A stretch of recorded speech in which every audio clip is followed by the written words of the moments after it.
Capital information ప్రేక్షకులకు స్వాగతం. ఎన్టీఆర్ జిల్లా జకాయిపేట వాత్సయ మండల తహసీల్దార్ కార్యాలయంలో ఏసీబీ అధికారుల దాడులు. పిల్లలు లంచ్ తీసుకుంటూ ఈరోజు రెడ్ హ్యాండెడ్గా సర్పంచ్ దొరికారు. అలాగే ఎంఆర్ఓ ఇన్స్ట్రక్షన్స్ మీరు తీసుకున్నారు కాబట్టి ఎంఆర్ఓని కూడా దీంట్లో ముద్దాయిగా చేర్చాం. కేసు నమోదు చేసాము. విఆర్ఓ గారు పార్టీ దీంట్లో ఏం లేదు. ఈ కేసు వరకు 84 సెంట్ల భూమి, దాంట్లో 84 సెంట్ల భూమికి గాను 50,400 రూపాయలు తీసుకున్నారు. సర్పంచ్ తీసుకుంటూ రెడ్ హ్యాండెడ్గా దొరికాడు.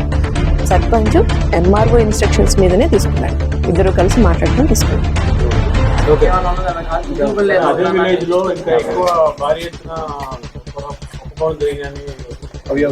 ఒకవేళ అట్లాంటివి ఏమైనా ఉంటే మా దృష్టికి తీసుకొస్తే మేము వాటి మీద కూడా చేస్తాం. ఈ కంప్లైంట్ మా ఏసీబీని ఆశ్రయించాడు కాబట్టి దీని మీద మేము కేసు చేస్తాం.